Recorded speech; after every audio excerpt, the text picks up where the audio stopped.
Bienvenidos a Diálogos en el Colegio de Sinaloa, una producción de El Colegio de Sinaloa a través de la Dirección de Archivos Históricos y Bibliotecas.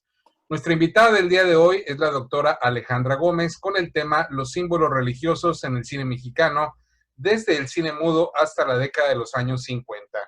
La doctora Alejandra Gómez es doctora en Historia del Arte por la Universidad Autónoma de México y es también licenciada en Comunicación por la Universidad Iberoamericana. Es diplomada en Arte Contemporáneo y Religiones en el Mundo por el Instituto Tecnológico Autónomo de México. Obtuvo el premio a la mejor tesis doctoral del Centro de Investigaciones sobre América del Norte de la Universidad Nacional Autónoma de México. Ha sido profesora en el Departamento de Comunicación de la Universidad Iberoamericana y también profesora invitada en la Facultad de Filosofía y Letras en el posgrado en Historia en la Universidad Nacional Autónoma de México en el curso Lenguaje Cinematográfico. Ha sido conferencista en el Centro de Estudios Casalam y en diversos coloquios en México y el extranjero. Sus publicaciones, que son varias, destacan por su labor iconográfica, además, por supuesto, de su nivel de escritura, y ahora también es editora. Ya hizo 2 libros de arte para Laboratorios Gaumont. Le cedo la palabra al maestro Carlos Azueta Manjarrés. Yo soy Gerardo Sornio y le doy la bienvenida, por supuesto, a la doctora Alejandra Gómez. Gracias, Gerardo. Y gracias a ti, Alejandra, por haber aceptado nuestra invitación a participar en este programa, Diálogos en el Colegio de Sinaloa. Es un honor tenerte aquí. Sé que tienes muchos años estudiando el tema del que nos vas a hablar esta tarde. Y por supuesto, todos los que te verán y escucharán en su momento estarán igualmente interesados. Para ellos voy a hacer un breve resumen del tema del que nos vas a hablar. La historia de la civilización no se entendería sin el fenómeno religioso que ha sustentado el pensamiento, básicamente, para el tema que nos ocupa, en las 3 grandes religiones reveladas monoteístas: judaísmo, cristianismo e islamismo, construcciones culturales que han sido fundamentales para la filosofía del arte. En este sentido, el arte cinematográfico mexicano es una plataforma donde las expresiones simbólicas de la religión católica, apostólica y romana, sincrética con los ritos paganos de las culturas prehispánicas, se desarrollan en un devenir ideológico paralelo a las influencias del arte occidental, así como de los distintos cambios sociales del propio país. Es decir, cada producción fílmica debe ser situada en su contexto histórico nacional para entender los cruces temáticos del planteamiento iconográfico que muestra. El fenómeno religioso es inherente a la cultura, por lo tanto, es una expresión que invade y permea nuestra memoria histórica y el presente. En la relación con lo sobrenatural, con lo inacible, con la sustancia que permite que el temor a lo desconocido sea regulado de alguna manera. El surgimiento del paradigma del bien y del mal, un medio de control del ojo llamado Dios, omnipresente, omnipotente, omnisapiente, para entender la existencia, que se materializa en la representación simbólica cuyos significados son evocaciones y sentido. Para ofrecer un panorama interesante de los símbolos religiosos en el cine mexicano, la doctora Gómez ha dividido esta presentación en 3 líneas temporales: la representación en los inicios del cine mexicano, el expresionismo alemán y, por último, los años 50. Alejandra, de nuevo bienvenida y tienes la palabra para que desarrolles tan interesante tema.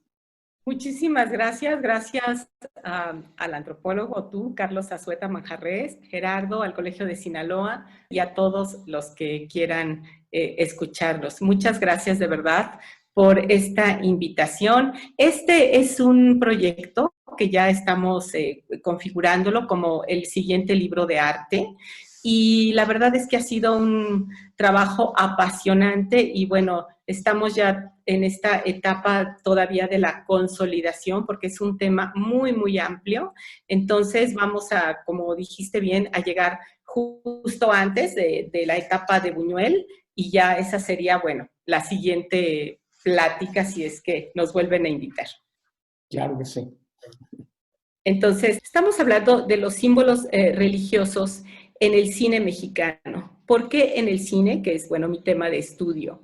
El cine es el arte de la conexión mística, es el arte que a través del lenguaje cinematográfico explora minuciosamente los diferentes elementos que unidos entre sí con una puesta en escena específica, magnifican el ritual de la mirada. El cine siempre provoca una metáfora mental en el espectador. Es por ello que el símbolo religioso que ha sido inherente al hombre se magnifica en la representación a la que el estudioso Edgar Morin llamaría dentro del sentido del cine como la presencia de la ausencia, en este caso de la conciencia de lo sagrado que envía significados constantes en cada movimiento. Los símbolos religiosos se vuelven significados vivientes con funciones imprescindibles de la trama, físicos, que sería, por ejemplo, la arquitectura y los objetos, auditivos, que serían la música y los diálogos, y lo que vendría a consolidarse precisamente como el ritual. Alfonso Reyes, en El Deslinde, dijo, a propósito de la literatura, que por su universalidad misma adquiere ante la historia y ante la ciencia el valor vicario de la vida. Nada que le sea humano le es ajeno, y cuanto existe es humano para el hombre. Ahora yo lo parafraseo para el cine. Todo cuanto existe, el cine lo plantea. Y si nos regresamos un poco a 1919, Luis Aragón dijo, todo se debe representar en la pantalla cinematográfica. La siguiente, por favor. No solamente las producciones que tienen que ver con fenómeno religioso tienen símbolos religiosos, pero es muy importante empezar con una película de 1917 que mi maestro Aurelio de los Reyes acaba de, bueno, no acaba, pero la restauraron hace poco, que es Tepeyac, 1917. La siguiente. Aquí les puse unos pequeños intertítulos. Esta película está basada en la fiesta de Guadalupe de Ignacio Manuel Altamirano y también en el texto La historia de las apariciones marianas del presbítero Luis Becerra Tanco. Aquí estamos hablando, la siguiente, vamos a hablar de la representación del fenómeno curatorial, digamos, de la curia eclesiástica y de cómo llegó la Virgen. Ahora, me parece importante que nosotros hagamos hincapié en que la representación iconográfica en el cine de principios del siglo XX, obviamente que es cuando surge la cinematografía, tiene que ver con los cuadros religiosos que el espectador estaba acostumbrado a ver. Los cuadros virreinales y obviamente los que venían del Renacimiento europeo. En esta película es muy importante que justamente les puse el intertítulo que nos pone la Filmoteca de la UNAM, cómo pone Fray Bernardino de Sahagún, cómo lo van a representar, según el cuadro que está en el Museo de Historia, ¿no? Aquí vemos del lado izquierdo al padre Fray Juan de Zumárraga. Ahora, es muy importante que destaquemos que coincidentemente, cuando estamos en esta película de 1917, es un momento muy difícil para la Iglesia católica en México. Hay eventos de suma importancia, acaba de gestarse la Revolución, y el pueblo debe ser laico, y los religiosos católicos estaban siendo agredidos constantemente, y se les tachaba de personas que robaban, oportunistas, y había una gran xenofobia. Se expulsaron muchos sacerdotes y monjas que eran extranjeros, y sí, esta situación histórica propició que los sectores de la iglesia que no eran religiosos per se, sino que eran los seglares, se congregaran para apoyar al movimientos obreros, para que los fieles tuvieran, los empleados tuvieran condiciones dignas de vida, junto con la Asociación de las Damas Católicas, junto con la Asociación Católica de la Juventud Mexicana. Entonces, es muy interesante porque si nosotros vemos en este devenir histórico, podemos pensar que eran las películas que se promovían. Curiosamente, no. O sea, curiosamente esto va a contracorriente. Esta película religiosa no es una película que siguiera la tendencia social, es al contrario, una película en contra, ¿no?, de esta idea de la religión. La siguiente, por favor. Entonces, a este grupo le pongo la aparición porque la idea del fenómeno religioso no solamente está presente cuando se está hablando de un santo, sino en todo, la siguiente, en toda la estructura de la producción. Aquí nada más les puse esto para que veamos cómo es la trama. Curiosamente esta chica, bueno, también se llama Lupita, y entonces ella tiene un novio, el novio lo despide porque se va a ir a Europa y ella quiere protegerlo y como vimos en el cuadro anterior, le va a poner una medalla. La siguiente. Bueno, aquí Lupita vive con su madre y ella sabe que corren mucho peligro por lo de la guerra y que el barco se hundió. Entonces ella está llorando y la madre le dice, vamos a rezarle a la Virgen. Entonces ya tenemos aquí totalmente puesta la iconografía de la Virgen de Guadalupe. Pero entonces ella está en la noche, se va a su cama y abre un libro en el que va a ver la historia de la Virgen de Guadalupe. Lo que quiero aquí hacer manifiesto es que si vemos el cuadro de enfrente, el cuadro de en medio, esta, aunque no parezca, es una imagen religiosa. Tiene todos los atributos que tiene la Virgen, que es la flor blanca, una mujer en reposo, toma el libro y ahorita van a ver por qué. La siguiente. Entonces, en este libro, ella empieza a recordar o empieza a leer la historia de la evangelización y cómo se va a juntar la parte de los españoles con las religiones prehispánicas. Entonces, vean cómo en esta representación de esta película, que bueno, es de verdad una maravilla que la hubieran rescatado, cómo están los padres tratando de adentrarse en la religión de estos grupos prehispánicos para enseñarles la idea del Dios occidental. La siguiente, por favor. Bueno, aquí está mencionando al colegio que estaba en la parroquia de Santiago de Tlatelolco, que era donde Fray Bernardino de Sahagún enseñaba, y entonces están recreando la cruz y los alumnos. La siguiente. Justamente entonces a Juan Diego se le va a aparecer la Virgen, aquí lo ponen como que era alumno también de este colegio, pero que él vivía con su tío y entonces camina en su trayecto y se le aparece la Virgen. ¿Por qué es importante esta idea del símbolo? Que es lo que estoy tratando de destacar.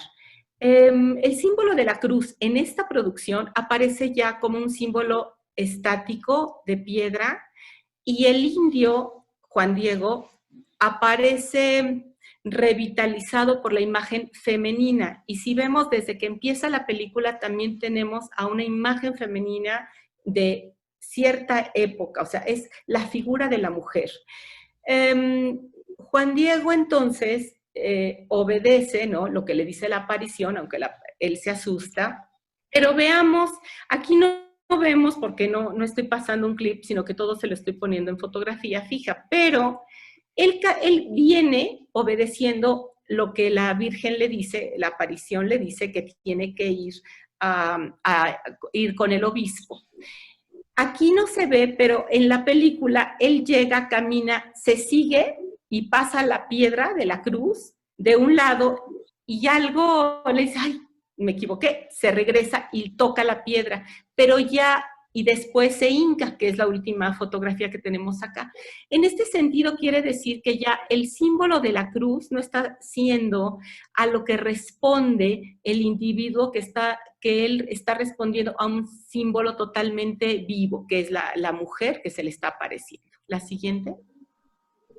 Entonces, aquí llega ya a donde está el obispo, y ellos, si nosotros nos fijamos, está rodeado de los símbolos marianos también, y le dicen, viene el indio Juan Diego a verte. En el siguiente emplazamiento vemos a Juan Diego con los frailes, pero fíjense cómo está un eche homo al fondo, y entonces cómo el director pone justo aquí, en la misma, casi a la misma altura, a ver si yo bueno, casi a la misma altura, y si vemos en diagonal a Juan Diego con la mismita iconografía que el eche homo del cuadro. La siguiente. Bueno, entonces sigue y le dice a la Virgen, Juan Diego le dice que le tienen que mandar alguna ayuda, ¿no? Un símbolo de que sí se apareció ella, una evidencia. Ahora, aquí veamos cómo en todos los diferentes emplazamientos sí hay una diferencia en cómo el indio se va relacionando con la Virgen, y aquí lo tenemos de pie. La siguiente. Entonces el indio Juan Diego regresa, se presenta ante el obispo, suelta la tilma, el obispo se hinca ante la Virgen y después pone a la Virgen en el altar. Aquí es en el momento en el que el director nos muestra que el milagro fue consumado. La siguiente. Bueno, en estos otros fotogramas, algo que sucede paralelamente a lo anterior es que Juan Diego tiene a su tío enfermo, entonces él se quiere escapar de ir con la Virgen y la aparición lo intercepta en el camino y le dice, no te preocupes, yo voy a ir con tu tío. Aquí en la parte del tío es interesante porque están mostrando que ellos ya son indios evangelizados, y entonces el tío le dice, yo no quiero que vayas con el curandero, yo quiero que tú llames al sacerdote para que me dé la extrema unción, ¿no? Ya está hablando totalmente de los símbolos que tienen que ver con la idea de la muerte como lo sagrado pero cristianizado. Y es interesante porque si ustedes se fijan aquí, la crucecita que está simbolizando a la nueva religión es muy chiquita. Luego se le aparece la Virgen y es una Virgen enorme, ¿no? O sea, la Virgen está impresionante y bueno, lo va a curar. La siguiente, por favor. Entonces, regresando a cuando les decía por qué la imagen de la fotografía del centro es una imagen religiosa, aunque no nos demos cuenta, porque se está exaltando la idea de la mujer no pura como la Virgen María, pero sí una buena mujer, que está rodeada de los atributos marianos, aunque no tengamos ninguna figura religiosa en el centro. Pero, por ejemplo, aquí les puse la fotografía de un grabado de María Magdalena de 1625, que está con su libro en la misma actitud, y que son las estampas que se veían a principios del siglo XX en los catecismos y en toda la liturgia, que era lo que se enseñaba, ¿no? Acá vemos después a Lupita, pues dándole gracias a la Virgen. La siguiente. Esta película es muy importante porque entonces en el otro orden simbólico que ya viene de lo privado a lo social, tenemos estas tomas originales de la gente que fue a celebrar la fiesta de la Virgen. Entonces, los personajes vienen ese día a darle gracias a la Virgen porque ya ella recupera a su prometido, no se había hundido el barco, regresó, y entonces van a subir a a la capilla, van a subir al Tepeyac, y todos ellos, bueno, son personas del momento que están unidas en este momento religioso y las danzas que se veían en 1917 en el atrio. Esta película, por eso, bueno, tiene un valor histórico muy, muy importante. La siguiente. Aquí vemos al pueblo, a los fieles, subiendo hacia la capilla. Y entonces, vean cómo la arquitectura, que es un símbolo muy, muy importante dentro de los símbolos religiosos, porque el símbolo religioso arquitectónico no nada más se refiere a cómo era la iglesia, sino cómo se actualiza en el presente. Aquí vemos a los personajes como toman posesión de la arquitectura y la hacen suya en ese momento. Ya no importa el tiempo en el que fue construida, y entonces nos da el director un paneo rápido y termina la película con los personajes casi a la misma altura, o sea, veamos la cúpula y todo el edificio religioso. Ellos están casi dentro del edificio religioso. Entonces, ese es un símbolo muy, muy bonito de cómo la arquitectura cobra otro sentido y nunca es un espacio muerto. La siguiente.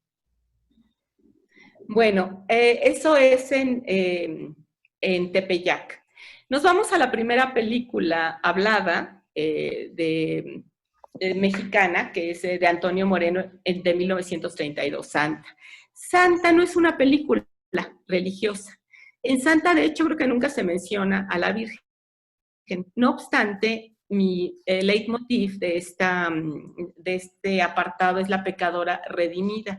En esta obra, basada en la novela de Federico Gamboa, todas las actitudes de esta mujer que tuvo que dedicarse a la prostitución porque le engañó el novio, todas son actitudes religiosas y todas reproducen las estampas mismas de estos catecismos y de toda la iconografía religiosa. Bueno, está por demás decir que se llama Santa.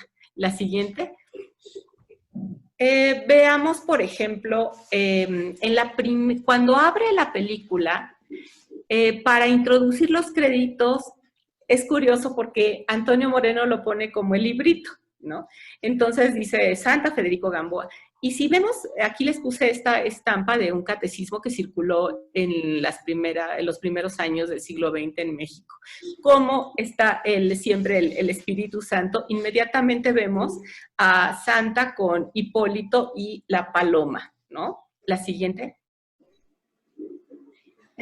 Aquí, por ejemplo, vean, cuando ella sale de su casa y justamente el emplazamiento de la cámara nos da la iluminación, donde está en medio, si ustedes pueden ver, la cruz, ella cargando un corderillo, y es una imagen religiosa, el cordero del sacrificio pascual, y aquí en la derecha no se ve muy bien.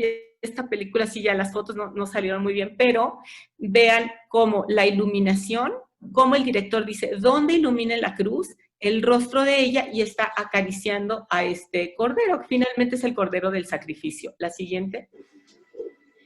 Es muy importante porque los símbolos religiosos no significa que sean películas religiosas, pero sí significa sí significa el sentido subyacente de lo que es inherente a nuestra cultura. Curiosamente, aquí vean otra vez, la iluminación está en la cruz y justamente viene el militar que le dice, ay, dame de tu agua, algo así, y entonces a ella, como ya le había gustado, se acerca y entonces le ofrece el cántaro, ¿no? Le ofrece su fuente y le va a dar el agua. Es una imagen religiosa. La siguiente. Santa, como él la va a deshonrar, se acerca a una a una iglesia. Vean cómo la iluminación, no necesitamos que el director nos diga esto es religión. Es el triángulo de la Santísima Trinidad, es el triángulo de Dios y es la luz. La siguiente, por favor. Al final, vean aquí, en esta situación, cuando ella está, y bueno, más evidente, le pone el director la aureola, ¿no? O sea, es una mujer dignificada. Nada más en contraposición, puse aquí otra película de la que no voy a hablar ahorita, porque ya no nos daría tiempo, pero es El Ángel Negro. Ella es la mujer mala que hace brujerías y todo, y está siempre de negro, y nada más para que vean cómo se puede vivificar un símbolo en el sentido de la santidad y otro símbolo también en el sentido de lo sobrenatural, pero de lo que es el mal. La siguiente. Aquí Santa se muere, pero entonces vean cómo también la cruz pues ya está con la iluminación adecuada para decirnos que ella fue como perdonada y que está con Dios. La siguiente.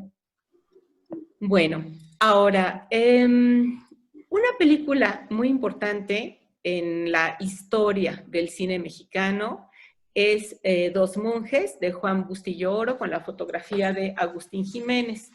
Esta película de 1934 fue la primera película de Bustillo Oro y bueno, fue un fracaso en la taquilla, pero es una película que ha cobrado mucha importancia, no solamente porque él ha dicho que es la herencia del expresionismo alemán, y sí tiene muchos rasgos, sino porque es la primera película, y yo aquí le puse un leitmotiv, es el inconsciente del bien contra el mal, plantea Dios y demonio, y es la superposición de los planos del sufrimiento interno. Siempre están sufriendo. Y es una película donde va a mostrar que el convento es... no es la tortura no es el convento, sino es uno mismo con el sufrimiento que lleva a cuestas. La siguiente, aquí vean a Bustillo Oro ya grande, y bueno, su cruz. La siguiente.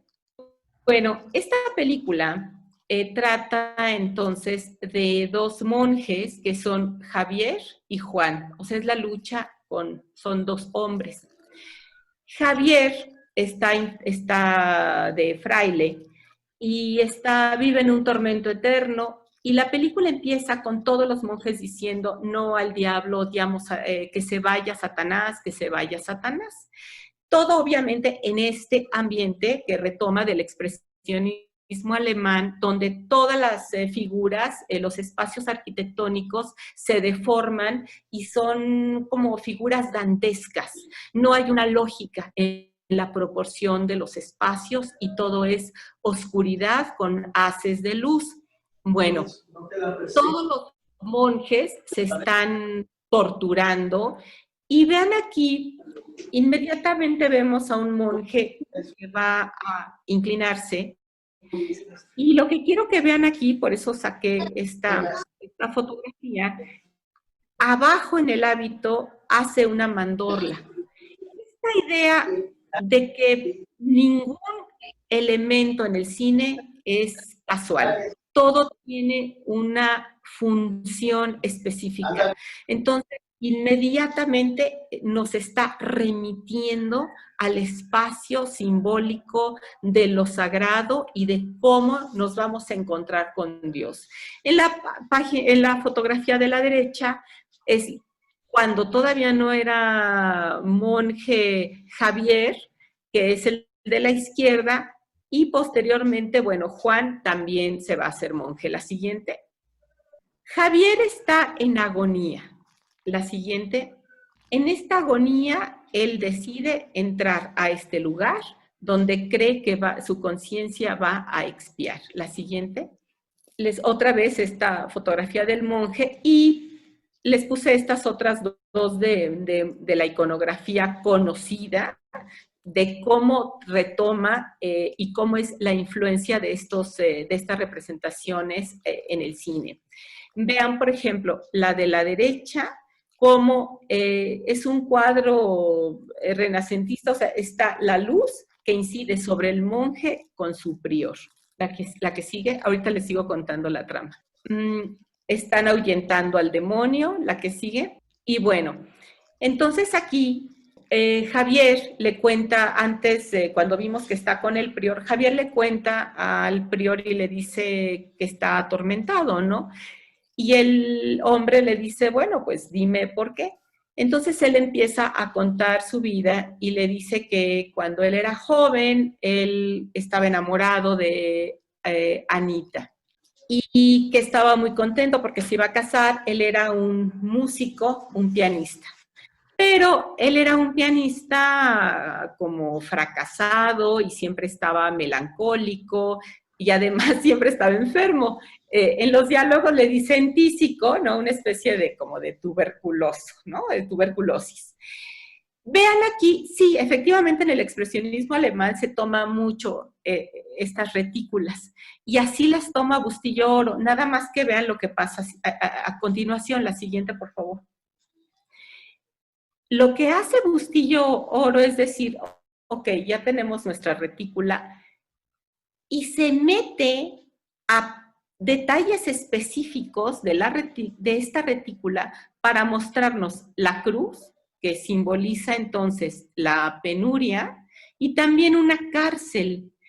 Ella está enfrente, pero la cámara, o sea, nosotros no vemos la cruz de lejos, obviamente, ni esta, pero de repente la cámara se acerca y nos plantea estos detalles donde solamente la cara de ella sale en un ángulo de esta cruz y no hay manera de que la visión se salga de la cruz y lo mismo la de él. En esta idea que les digo de los objetos distorsionados, por ejemplo, aquí tenemos un florero, porque eso tiene como la decoración, muchos elementos aislados. De repente, el florero, si ustedes se fijan, parece una calaquita. Fíjense en el detalle del florero y es una calaquita, pero son fracciones de segundo. Cuando vean correr la película, son fracciones de segundo. Pueden ser hasta imperceptibles. ¿La que sigue? Entonces, vemos otra vez, vean cómo, yo les pongo como la cámara lejana, vemos una retícula normal. Vemos a Javier como si estuviera también crucificado y después él se aleja. ¿La que sigue? Entonces, regresando a la agonía de Javier, dice, ya me voy a morir, porque él siempre se estaba muriendo. Y le está contando que justo esta mujer que vimos hace unos segundos se iba a casar con él, pero su amigo Juan, que era muy rico, exitoso y guapo, se la iba a quitar y en el pleito, porque Javier los descubre teniendo como caricias, pues entonces Juan saca la pistola y ella para matarlo, pero ella se interpone y le dispara a ella y se muere. Desde entonces, pues total que Javier ni se murió, se fue al convento, pero sigue penando. Ahora, la cuestión es que entonces en el convento se encuentra a Juan, que llegó después también, como alma en pena, llegó al convento. La siguiente. Pelean Javier y Juan, ya como frailes, y el caso es que se muere Juan. Aquí lo interesante que les decía de los superplanos de la conciencia es que Javier en este convento decide ir como por última vez a tocar el órgano. Y si vemos esta fotografía de la derecha, vean cómo está en una cárcel. O sea, la idea no es estar en cárcel, pero está todas las rejas, tanto las pipas del órgano como la reja que está abajo, semejan una cárcel, pero él se refugia en la música. Pero en ese momento empieza a ver cómo todos los monjes que empiezan a salir, porque él está tocando muy bonito, los empieza a ver como figuras dantescas. ¿La que sigue? Les puse esto para que vean cómo el que está en medio empieza a ver ya los hombres, los monjes, ya no tienen caras, tienen máscaras, lo empiezan a atacar y pues con crucifijos y que son figuras de Cristo, pero él las ve distorsionadas, lo van a matar. La que sigue. Entonces, los monjes que no tienen ni esas máscaras, pues están impactados y Javier muere, pero entonces, ¿qué hace el director? Yo se los puse aquí un poco seccionado, pero lo que hace el director es levanta la cámara y en un tilt down, a partir del Cristo, empezamos a ver todo el símbolo del triángulo de la Trinidad y que es el inicio, ¿no?, de la vida. La siguiente. Y pues bueno, así se terminó Dos monjes, una película de las más importantes de la historia del cine mexicano. Ahora, otra película no religiosa de Juan Orol que se llama Gángsters contra Charros, es un ampón y aquí solamente voy a hablar del mal que se refugia en la religión a grandes rasgos, este gángster que tenía que ver con una prostituta, pero la siguiente, veamos cómo está siempre la Virgen. La que sigue. Otra película también interesante en el sentido de que es solamente una recapitulación de toda la idea de la maternidad como el símbolo de lo sagrado, es La Madre Abnegada y cómo se usó en estas películas a la religión como cohesión de la familia. La que sigue. La trama no tiene mayor chiste, pero sí en los símbolos visuales. Los símbolos visuales vemos otra vez los lirios que simbolizan que es un símbolo mariano, una casa donde si nosotros no sabemos de religión no nos imaginaríamos que es una casa católica, pero pero la cámara se encarga de dirigir la mirada hacia esta ramita, hacia esta palma. Entonces, en ese momento sabemos, o el director nos hace ver, que es una familia católica donde lo más importante es la unión. La siguiente. Y que la madre, aunque está moribunda, es una madre que merece el cielo, y el hijo, pues lo único que quería era dar un regalo del Día de la Madre, ¿no? La siguiente. Tampoco me voy a meter ahorita en Río Escondido porque es una película que es una maravilla, pero aquí veamos también cómo tenemos el bien y el mal enfrentados en la composición de la puesta en escena. La sexualidad y la violencia simbolizados en el caballo negro frente a la pureza y a la gloria eterna del templo. Este cartel yo creo que lo han visto 1000 veces. Es una de las tomas más famosas dentro de la historia del cine, esta película dirigida por Emilio Fernández de 1948. Es muy impresionante porque es el hombre que se hace valer porque puede domar al caballo negro, y puede dar gala de su valor o de su destreza en frente de la iglesia, y obviamente tenía pues a todo el pueblo sojuzgado. La que sigue. Ahora me quiero detener un poco en otra película de Julio Bracho, que es de 1942, La Virgen que forjó una patria.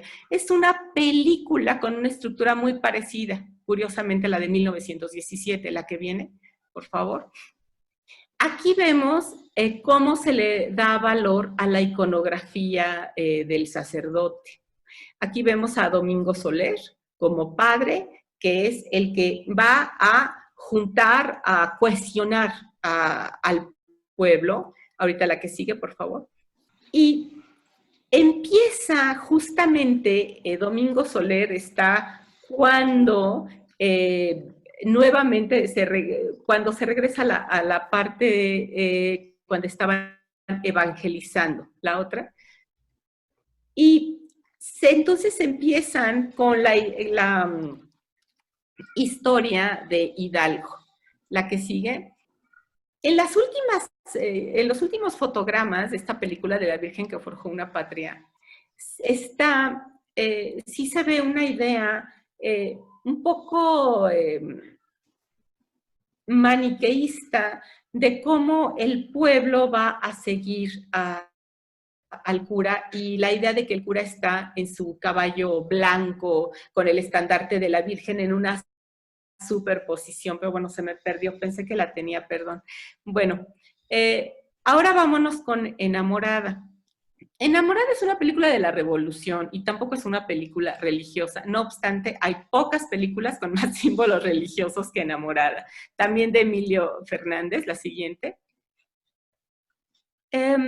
Toda esta película, bueno, fue filmada en San Pedro Cholula, y también en esta película la iconografía del sacerdote es muy importante porque está hablando de estos sacerdotes, como les decía al principio, que tienen una cohesión social con el pueblo, ¿no? Él no está a favor de los ricos, pero tampoco quiere que los revolucionarios hagan saqueos, etcétera, y es el que puede mediar. La siguiente. Aquí el símbolo religioso arquitectónico es de suma importancia porque siempre está equiparado también con la imagen femenina y es la estructura de mayor respeto en este pueblo, el templo. La siguiente. Bueno, aquí vean cómo el sacerdote, que también veía como algo imposible a la mujer, siempre la ve de lejos y él está refugiado en la cruz. Son estos símbolos de protección.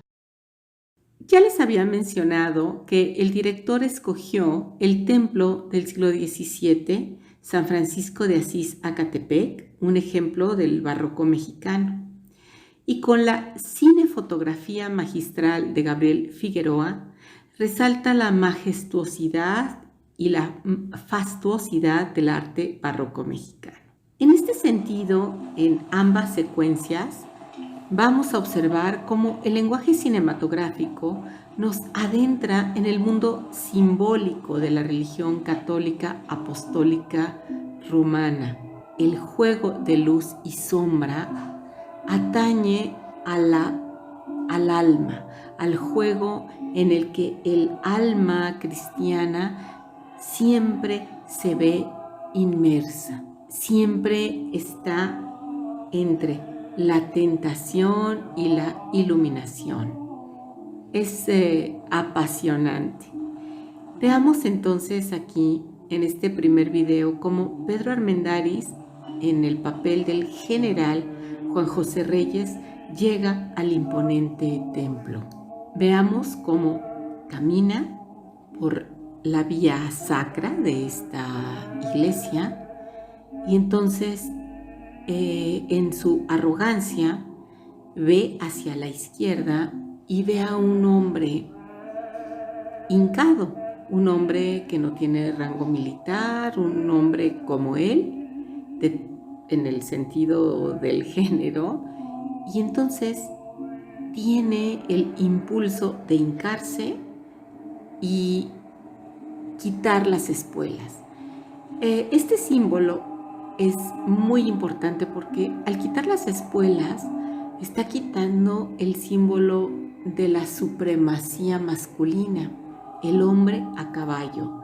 El hombre a caballo, que es el hombre que doma a la bestia y que impone, o sea, con su presencia y con su porte y dominio. Entonces, en este acto de humildad es muy interesante porque el militar se está sometiendo al mundo eclesiástico, al mundo de lo sagrado.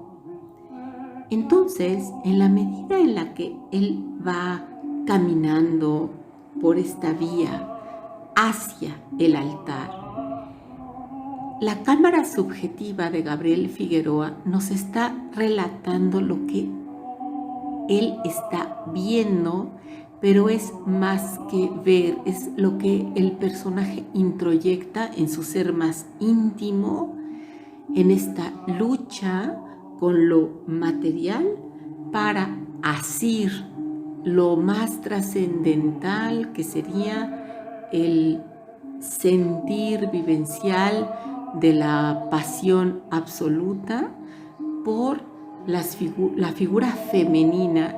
Y en este sentido estamos escuchando cómo el Ave María que canta su amigo, el padre Rafael, además esta melodía entonada por él mismo, y él se tiene que detener y la cámara nos está mostrando al padre cantando. Es una escena bellísima, interpretada por el actor Fernando Fernández, que es la contraparte del poder militar, ¿no? El poder eclesiástico, el poder de lo sagrado en contra de lo militar. Y lo vemos absorto con estos giros que nos da la cámara subjetiva. Veamos cómo tenemos a los dos personajes, al coronel José Juan y a su amigo, el padre Rafael, entrando a la sacristía. En este caso es muy importante ver que en este acercamiento de la cámara, los dos personajes están casi en la misma posición y podríamos decir que el coronel José Juan está un poco más en preeminencia, en un plano preeminente. Lo vemos caminando y justamente cuando él camina y se va a acercar hacia la pintura, sube el Ave María, que es la melodía que estábamos escuchando ya desde que él entra al recinto religioso.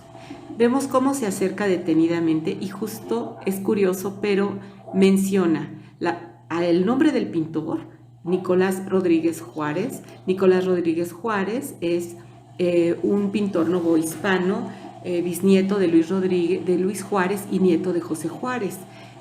Nada más digo rápido, este pintor cuando enviudó se ordenó sacerdote, no dejó su trabajo, pero ya no pudo vivir de esta actividad, ya no pudo abrir un taller ni nada. Ahora, ¿qué es lo que es importante aquí? Está hablando de los tres reyes, que son símbolos de poder, de riqueza y de opresión. Entonces seguimos viendo aquí el contrapunto entre ambos sistemas autoritarios, que son la religión y la milicia. Y cuando derramó su sangre en la cruz, veamos cómo hizo que brotaran las llagas de los clavos.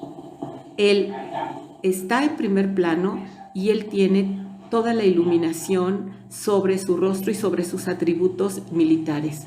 Pero entonces va a retar a su amigo, el sacerdote, con su atuendo de una persona, de un sacerdote, y entonces vemos cómo camina, pasa por donde está el Cristo y empieza a ver cómo, a verse menor. Todo el edificio es superior al poder militar. Ahora, él reta a su amigo, el sacerdote, y le dice que camine. Más arriba. Veamos cómo lo obedece, el padre Rafael obedece, y entonces él ya lo ve hacia arriba. Vemos cómo la cámara está hacia abajo y es una contrapicada, donde queda en un nivel superior el poder de la iglesia, queda en un nivel inferior el poder militar.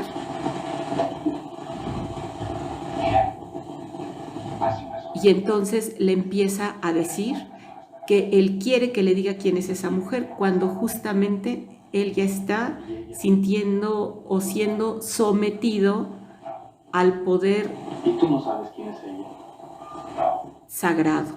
Es decir, sí, la vi, pero no sé quién es. Y tú eres el único. Y entonces le dice, aunque están hablando de una mujer, dice, tú eres el único que me puede decir quién es.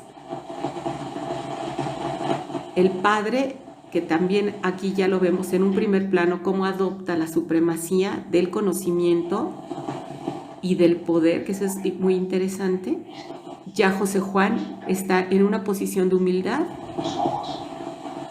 y este poder militar está siendo, aunque sea de una manera inconsciente, está aceptando la superioridad Nada más. del poder sagrado. Frente, espalda, limpia.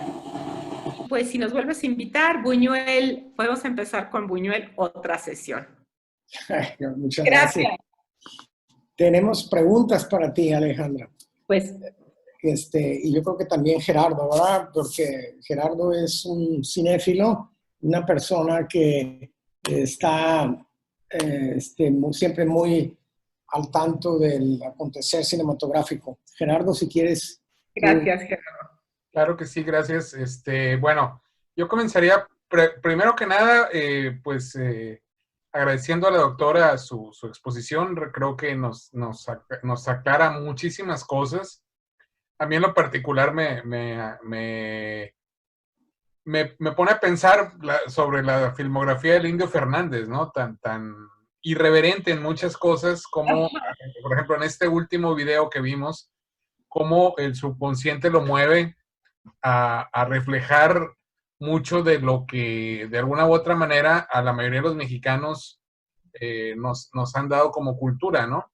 Ver las figuras religiosas, tanto el sacerdote, los íconos que encontramos en los templos mismos, con una altura moral, social, mayor que cualquier otra cosa, ¿no? En muchos casos, ¿no? Independientemente, como usted lo decía, de las cuestiones ideológicas que en un momento dado puedan predominar, tanto en una persona como en la sociedad.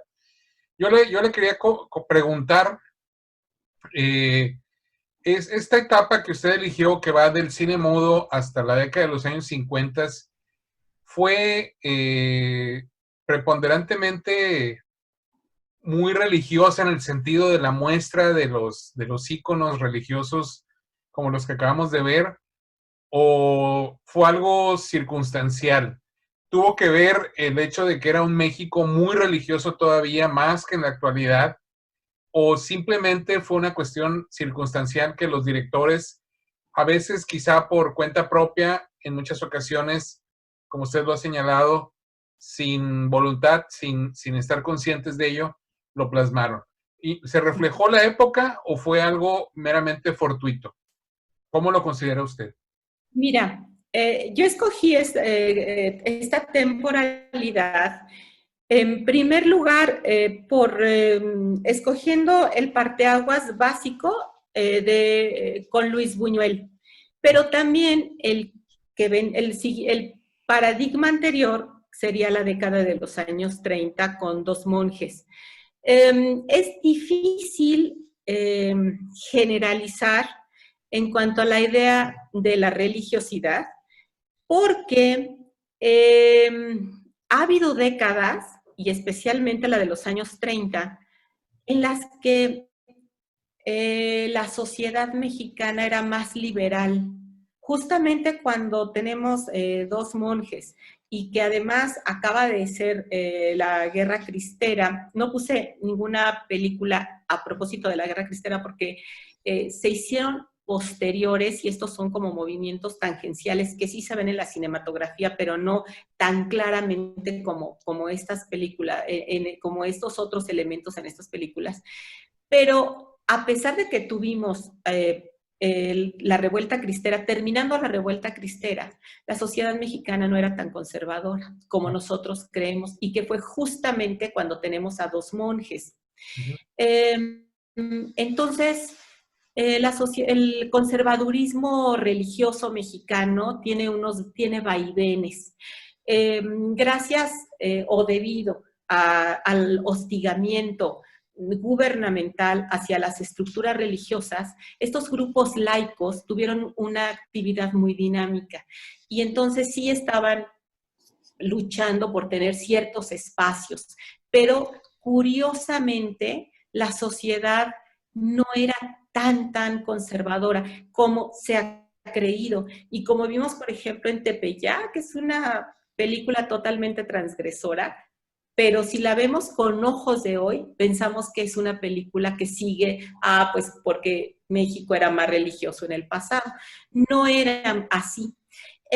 Curiosamente, en los años 50, cuando viene esta gran ruptura en cuanto a la representación con Luis Buñuel, que transgrede los símbolos religiosos de una manera manifiesta y que, bueno, creó maravillas. Y además, al mezclar ya la idea de la religión con el inconsciente, un poco lo que trató de hacer Bustillo en Dos monjes, que es el mal está dentro de mí, eso lo hizo Luis Buñuel. Pero Luis Buñuel sí sacó los rituales completamente, los descontextualizó y los puso en este plano de lo cotidiano que, bueno, se le llamó herejía, ¿no? O sea que la gente ahí sí se volvió loca.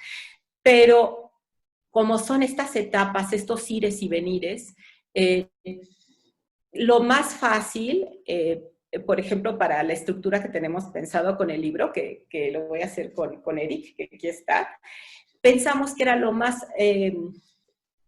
temáticamente lo mejor para visualmente hacer este corte. Pero ciertamente, aunque tiene esta medio estructura cronológica, no tiene la estructura ideológica cronológica.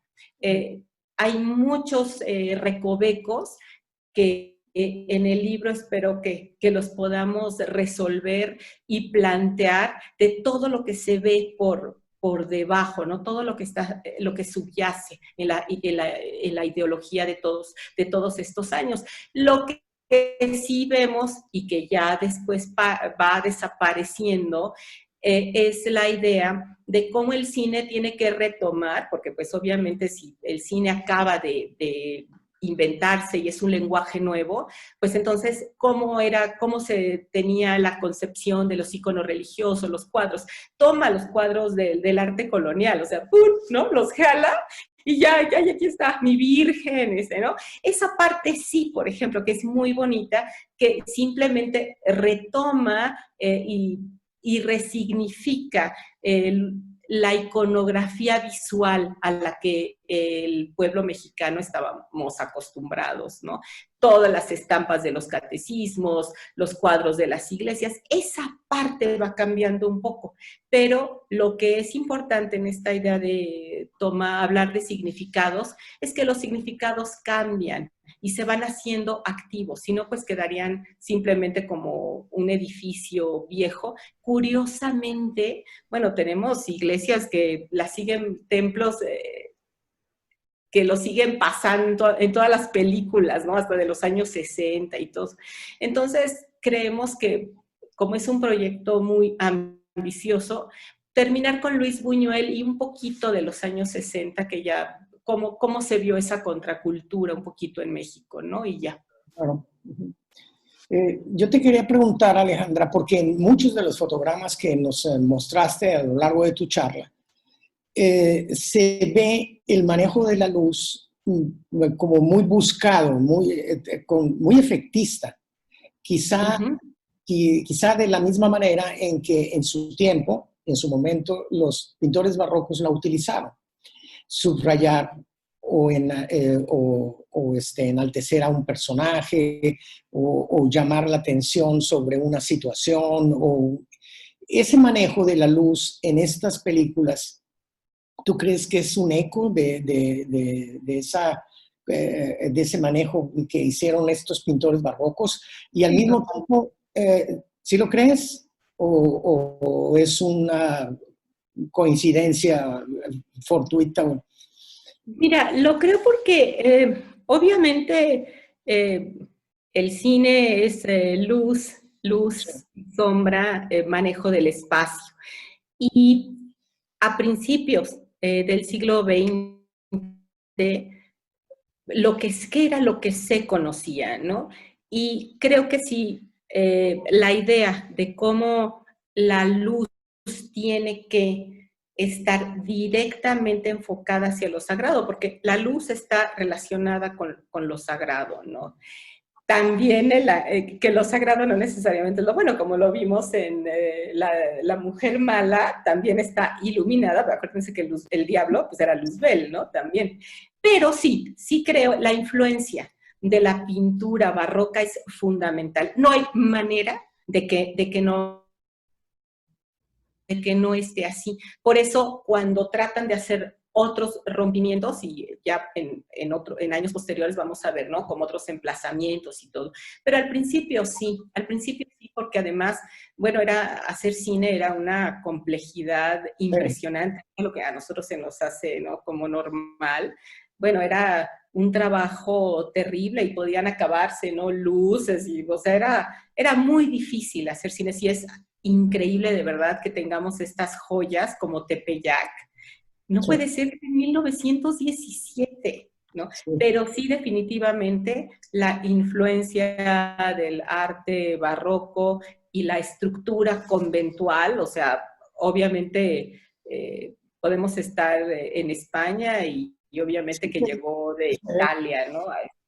Es claro, se ve como, es un manejo casi teatral, ¿no? Y por el otro lado también preguntarte si estos directores, con todo ese manejo que hacen de simbolismos que tú estás ahora descifrando, pero no sé, 80 o 100 años después, si ese manejo en el momento en que lo implementaban en sus producciones, en la mente del director, estaba el deseo de que quienes vieran sus películas lo entendieran, o simplemente era una autocomplacencia de tipo estético que él se guardaba. ¿Cuál habrá sido la intención del director? Pues mira, yo creo que si el director estaba mucho más acostumbrado al significado de la catequesis, sí, ¿no? Porque ese es, por ejemplo, un significado que si uno no está en contacto con los mensajes reales de lo que se está leyendo en esta historia tan compleja que es el catecismo de la Iglesia Católica Apostólica Romana, que también pues tiene su propia historia, cómo se evangelizó a los indígenas, cómo eran los catecismos en lenguas indígenas, por ejemplo. Hoy nos parece, pues hoy para nosotros es muy lejano, pero me parece que algunos directores sí tuvieron un contacto mucho más cercano con este tipo de cultura. Bueno, Luis Buñuel y otros estudiaron con los jesuitas y sabían muy bien el significado. Significados que a lo largo de la historia se han ido perdiendo y pues acabamos todos haciendo todos a lo loco, ¿no? Si vas a misa, te sientas, saludas, adiós, pero no. A lo mejor estaban también más seguros, ¿no? De que sus contemporáneos los iban a comprender. Pues, y muchas cosas, mira, son cosas también que creo que de tanto estar viendo, o sea, si ellos llevaban el catecismo del padre Ripaldo de aquí, que así lo estaban viendo todos los días, automáticamente quieres recrear algo y a lo mejor no lo piensas tanto, pero te sale. Sí.